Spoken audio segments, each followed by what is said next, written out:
Le ciment est bien plus qu'un simple matériau. C'est le liant de la civilisation moderne.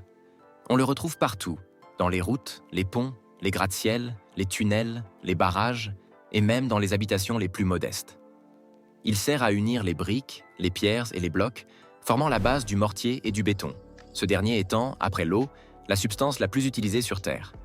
Dans cette vidéo, nous allons plonger au cœur du processus fascinant de fabrication du ciment, depuis l'extraction des roches à ciel ouvert jusqu'à la mise en sac du produit fini, en passant par la chimie invisible qui se cache dans les fours géants. Nous découvrirons également son histoire millénaire et la révolution qu'il a provoquée dans le monde de la construction. Avant de commencer, n'oubliez pas de laisser un like, de vous abonner et d'activer la cloche pour ne manquer aucun de nos documentaires. L'idée d'un liant minéral ne date pas d'hier. Les premières civilisations, il y a plus de 5000 ans, utilisaient déjà des mélanges rudimentaires capables de solidifier les constructions. Les Égyptiens, par exemple, combinaient argile, paille et gypse calcaire pour créer des briques séchées au soleil, qui servaient à bâtir leurs habitations et leurs temples. Mais ce sont les Romains qui ont perfectionné cet art. Entre 200 ans avant Jésus-Christ et 100 ans après Jésus-Christ, ils mélangèrent de la chaux avec de la cendre volcanique et du sable fin. Ce mélange formait un liant d'une solidité impressionnante appelé opus caementitium, d'où vient le mot ciment. Les ouvrages qu'ils ont laissés, comme le Panthéon de Rome ou les aqueducs de Ségovie, sont encore debout aujourd'hui, preuve de l'efficacité de leur technologie. Leurs coupoles et voûtes monumentales reposent toujours sur ce matériau d'ingénierie avant-gardiste. Il fallut toutefois attendre 1824 pour voir naître le ciment moderne, lorsqu'un maçon anglais, Joseph Aspdin, déposa le brevet du ciment Portland. Son nom vient de la ressemblance entre la teinte du ciment durci et celle de la pierre de Portland, extraite sur la côte sud de l'Angleterre. Ce fut le point de départ d'une nouvelle ère pour l'architecture et l'industrie. Tout ciment commence sa vie dans la roche. Les principaux ingrédients, calcaire, argile, sable et minerais de fer, proviennent de carrières massives, souvent situées à proximité immédiate de l'usine. Le choix du site est stratégique. Il doit minimiser le transport, car chaque tonne de matière déplacée coûte du temps, du carburant et de l'énergie. L'extraction démarre par une scène spectaculaire, une détonation contrôlée, des foreuses perçant le sol sur plusieurs mètres de profondeur. Les trous sont ensuite remplis d'explosifs à base de nitrate d'ammonium, soigneusement dosés pour fracturer la roche sans la pulvériser. L'ensemble est relié par un réseau de câbles jusqu'au détonateur principal. Quelques secondes après l'allumage, la montagne gronde, le sol tremble. Une explosion parfaitement calculée libère jusqu'à 200 000 tonnes de calcaire en un seul tir. Les blocs arrachés sont aussitôt chargés dans de gigantesques camions miniers d'une capacité d'environ 60 tonnes chacun. Des pelles hydrauliques équipées de godets de 12 mètres cubes peuvent soulever jusqu'à 17 tonnes de pierre à chaque mouvement. Ces roches, destinées à devenir la base du ciment, entament alors leur long voyage vers l'usine. La première étape industrielle consiste à réduire la taille de ces blocs de roche. Les camions les déversent dans un concasseur primaire, une machine massive équipée de marteaux ou de mâchoires d'acier trempées. Sous l'impact, les blocs se fragmentent en morceaux de la taille d'une balle de tennis. Cette opération, appelée broyage primaire, permet de faciliter la manipulation et l'homogénéisation de la matière. Les morceaux de pierre sont ensuite transportés par convoyeur à bande jusqu'à la zone de stockage, où ils sont empilés en couches alternées dans un processus de pré-homogénéisation. L'objectif est d'uniformiser la composition chimique des matériaux provenant de différents fronts de carrière. Puis vient le dosage. Des systèmes automatisés, contrôlés par le laboratoire central, pèsent et mélangent précisément le calcaire, l'argile, le minerai de fer et le sable selon la recette chimique du ciment visé. Ce mélange calibré est envoyé dans un broyeur à galets ou un broyeur à boulets, où il est finement pulvérisé jusqu'à obtenir une poudre grise extrêmement fine appelée farine crue. Cette farine crue possède une composition chimique soigneusement équilibrée. Environ 75% de carbonate de calcium, 20% de silice et de petites quantités d'alumine et d'oxyde de fer. Une fois broyée, elle est envoyée dans de grands silos d'homogénéisation, où de puissants flux d'air la brassent en continu afin d'assurer une parfaite uniformité.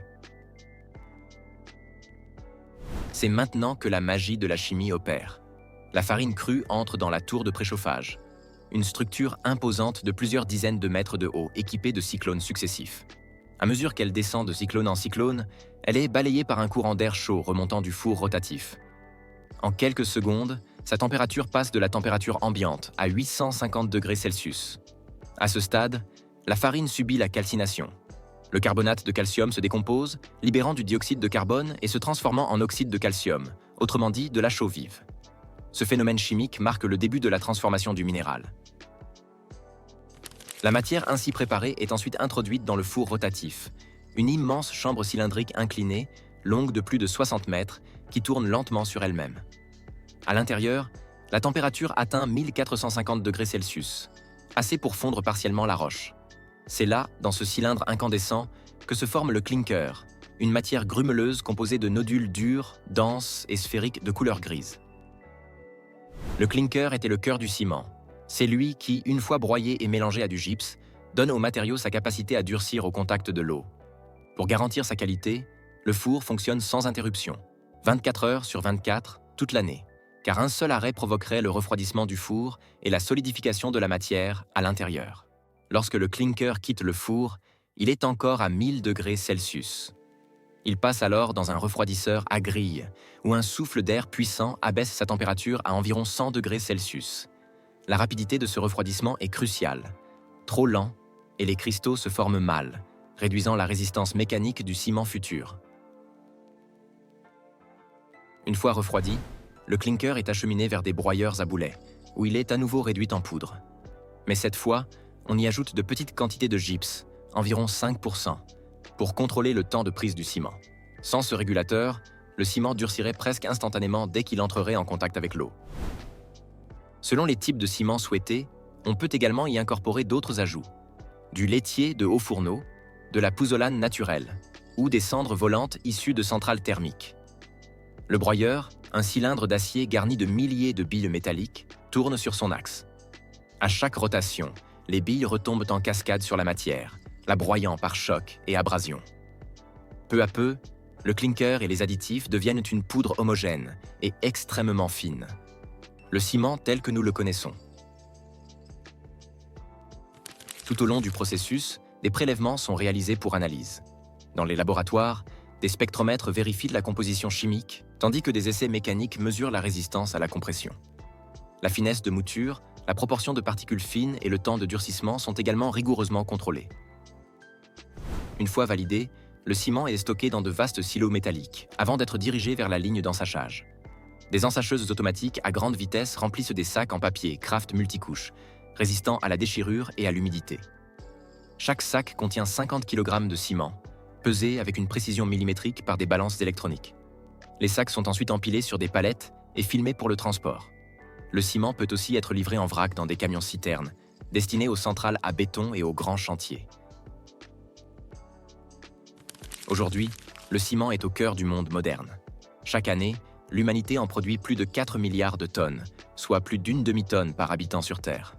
Des gratte-ciels de Dubaï aux ponts suspendus de Chine, des autoroutes américaines aux barrages africains, le ciment façonne notre environnement quotidien. Mais sa production, énergivore et émettrice de CO2, soulève aussi de nouveaux défis. De plus en plus d'usines innovent en intégrant des énergies renouvelables, des fours plus efficaces et des ciments verts à empreinte carbone réduite. Ainsi se conclut le long voyage du ciment, une aventure où la pierre devient poudre, où la chimie rejoint l'ingénierie et où l'humanité transforme la matière brute en architecture durable. Derrière chaque immeuble, chaque pont, chaque maison, se cache cette poussière grise née du feu, du temps et du savoir-faire humain. Si ce documentaire vous a plu, alors n'oubliez pas de mettre un like, de vous abonner et d'activer la cloche pour ne manquer aucun de nos contenus. Mais ne partez pas encore, ce n'est pas tout. La suite de cette vidéo sera tout aussi passionnante. Alors restez avec nous jusqu'au bout.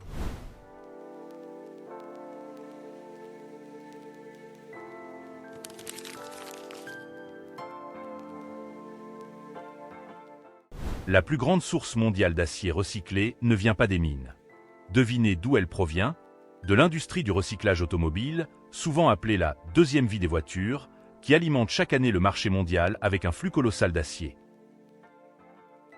Rien qu'aux États-Unis, plus de 12 millions de véhicules sont démontés et recyclés annuellement, transformant les cases automobiles en véritables mines d'acier artificielles, parmi les plus efficaces jamais créées par l'humanité. Chaque voiture, qu'on pensait arriver au terme de sa vie, entame en réalité un nouveau voyage. Dans cette vidéo, nous allons voir comment les véhicules usagés se métamorphosent en matière première brute, prêtes à bâtir des infrastructures, alimenter l'industrie et même donner naissance à la prochaine génération d'automobiles.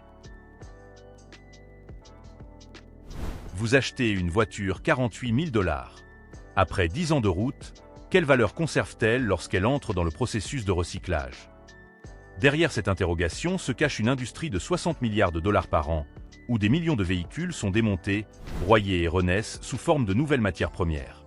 Ce cycle offre des centaines de milliers d'emplois, réduit considérablement les coûts liés à la fusion des métaux et allège fortement le poids environnemental. Et si le minerai de fer représente une mine naturelle, alors les voitures en fin de vie sont une mine artificielle sans limite. Chaque cycle de recyclage permet d'économiser jusqu'à 74% d'énergie par rapport à l'extraction de minerais neufs. En moyenne, 75% du poids d'un véhicule peut être récupéré, de l'acier à l'aluminium, en passant par le verre et les plastiques. Résultat, chaque année, des centaines de millions de tonnes de matériaux renaissent et poursuivent leur parcours sous forme de bâtiments, de produits du quotidien et même de nouvelles voitures. Quand une voiture arrive en fin de vie, elle est acheminée vers la zone de réception d'une usine de recyclage. Là, les techniciens enregistrent son numéro d'identification, celui du moteur, son année de fabrication, son état général, ainsi que tous les documents associés.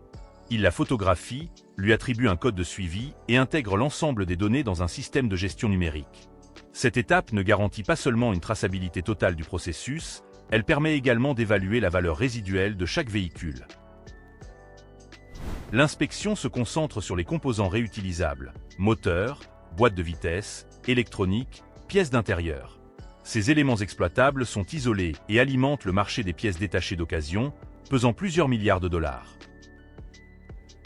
Les véhicules trop endommagés ou totalement usés, en revanche, sont directement dirigés vers le démontage pour la récupération des matériaux.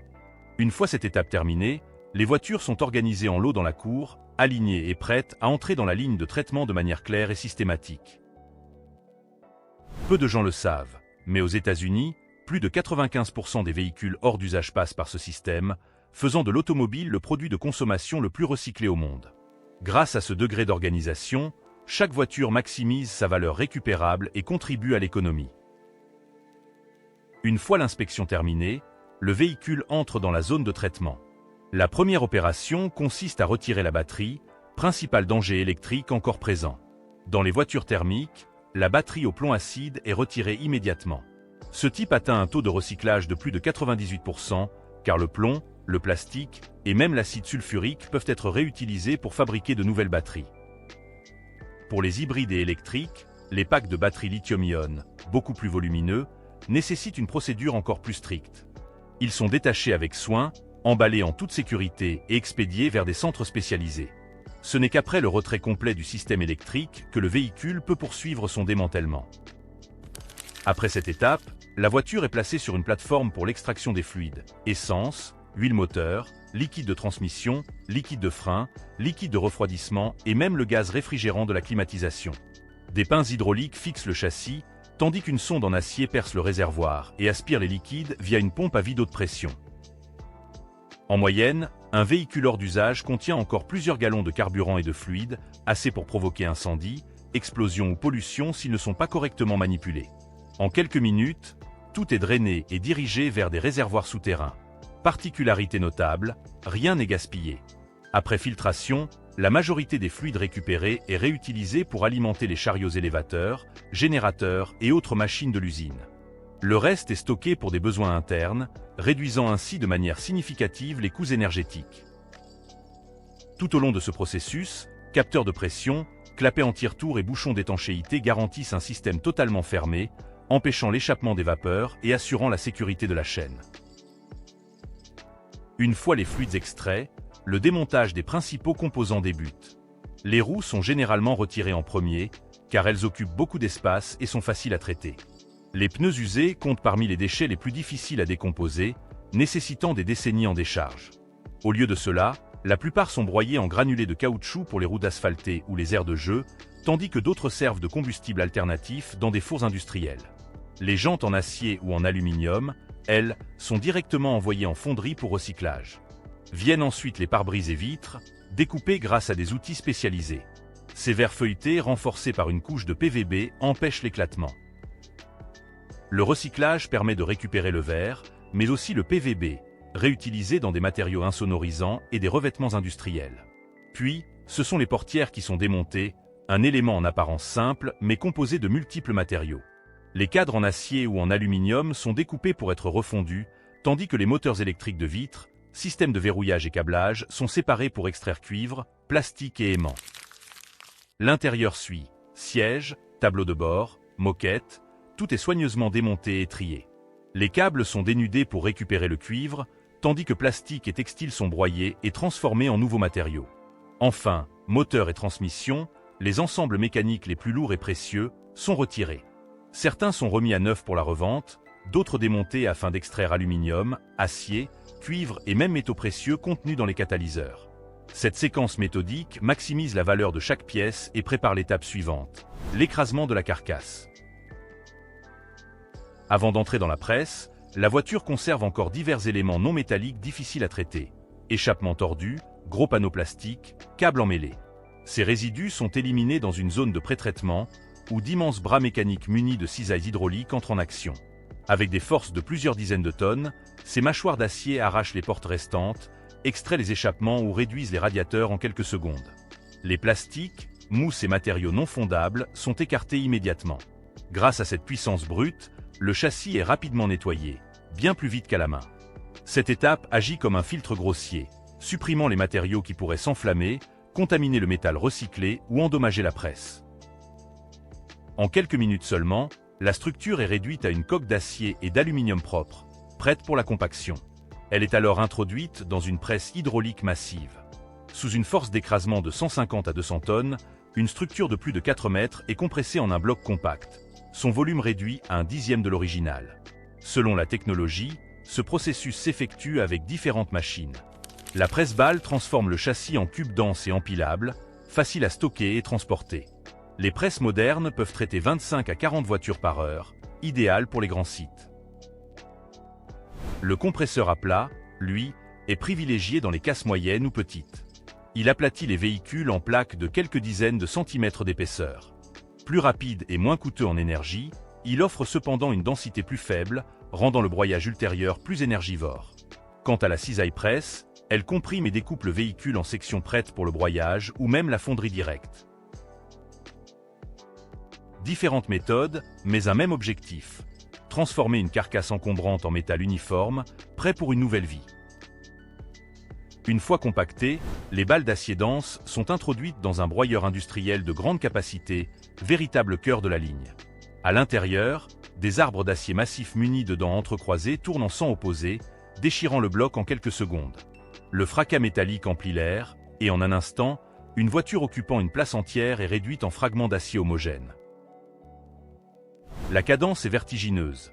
Un broyeur moderne peut traiter 100 à 150 tonnes d'acier par heure, soit plusieurs centaines de véhicules par jour. Cette efficacité permet à l'industrie du recyclage automobile d'opérer à grande échelle, transformant des montagnes de carcasses en matières premières prêtes pour la fusion. Après broyage, le mélange de métaux et non-métaux avance sur une chaîne de tri. Puissants aimants pour l'acier, courant de Foucault pour l'aluminium et le cuivre. Plastique, caoutchouc et textiles sont éliminés. L'acier récupéré est compacté en ballots pour la fonderie, tandis qu'aluminium et cuivre sont séparés pour d'autres industries. En moins d'une heure, une voiture abandonnée fournit des métaux purs et réutilisables, prêts à réintégrer le cycle de production. Ce qui n'était qu'une carcasse est désormais compacté, broyé, trié et regroupé en balles standardisées. Le voyage du recyclage entre alors dans une nouvelle phase. Ces blocs rejoignent un four électrique à arc. Là, ils affrontent une chaleur infernale. Des électrodes en graphite libèrent des courants de dizaines de milliers d'ampères, générant un arc semblable à un éclair artificiel. En quelques minutes, la température grimpe au-delà de 1600 degrés Celsius, transformant l'acier en fusion. Chaud et fondant absorbe les impuretés, formant une couche de laitier, tandis que des jets d'oxygène brûlent les éléments indésirables. Des capteurs et analyses spectrographiques surveillent en continu la composition pour garantir un alliage parfait. D'un tamas chaotique de pièces usées surgit désormais une mer incandescente d'acier pur, prête à être coulée en demi-produit. L'acier liquide, une fois affiné, est immédiatement acheminé vers la ligne de coulée continue. Un flot incandescent s'écoule dans des moules refroidis à l'eau, solidifiant en surface en quelques secondes, tandis que le cœur reste liquide. Des rouleaux guident les brames et billettes le long de la ligne, où elles se refroidissent progressivement. Ainsi prennent forme de longues barres carrées destinées à la construction ou des plaques plates qui seront laminées en feuilles ou bobines. Des scies thermiques automatisés les découpent en segments standards de plusieurs tonnes. Chaque pièce est numérotée, scannée et enregistrée en lot. D'un bain informe de métal fondu naissent des blocs standardisés, ouvrant un nouveau chapitre du cycle. À leur sortie du four de réchauffage, les billettes rougeoyantes entrent dans le laminoir à chaud. Là, d'énormes rouleaux les pressent, les étirent et les plient pour les transformer en tôle ou bobines uniformes. À chaque passage, le métal s'aplatit et s'allonge, évoluant d'un bloc brut en feuilles régulières. Des caméras ultra rapides et capteurs laser mesurent chaque milliseconde, contrôlant l'épaisseur et la rectitude pour assurer une précision parfaite. Ce travail rappelle une sculpture de métal, à la fois puissante et d'une précision extrême. L'acier laminé ne peut être expédié immédiatement. Il doit refroidir de façon contrôlée. Des buses à haute pression le couvrent d'un brouillard blanc, abaissant rapidement la température sans fissuration. Puis, de puissants ventilateurs assurent un refroidissement progressif qui conserve sa structure interne. Une fois à température sûre, chaque bobine est inspectée. Capteur ultrasonore pour détecter les fissures cachées, caméra haute résolution pour analyser la surface, test mécanique pour mesurer la résistance. Seules celles qui réussissent obtiennent le marquage et sont stockées. De l'éclat incandescent à la solidité maîtrisée, l'acier est prêt à servir dans des centaines d'industries modernes. Ainsi, à partir d'une vieille voiture apparemment inutile, le recyclage ouvre une nouvelle vie entière. Tout commence par le démontage minutieux, la vidange sécurisée, puis l'écrasement sous des centaines de tonnes de pression, suivi du rugissement du broyeur. Les métaux sont ensuite triés avec précision avant d'être fondus pour renaître en acier neuf. Laminé, refroidi et inspecté, ce dernier devient un matériau durable et propre, prêt à soutenir la construction, l'industrie et la fabrication de nouvelles automobiles. Chaque véhicule en fin de vie, loin d'être un déchet, alimente une industrie de plusieurs milliards de dollars, réduit la consommation énergétique et soulage les ressources naturelles. Le recyclage n'est pas seulement une réponse écologique, c'est aussi un pilier invisible de l'économie moderne. Avez-vous déjà pensé que la voiture que vous conduisez aujourd'hui pourrait un jour devenir l'acier d'un immeuble, d'un pont, ou même d'une autre voiture? Partagez vos réflexions en commentaire, et surtout, n'oubliez pas de mettre un like, de vous abonner et d'activer la cloche pour ne manquer aucun de nos prochains contenus.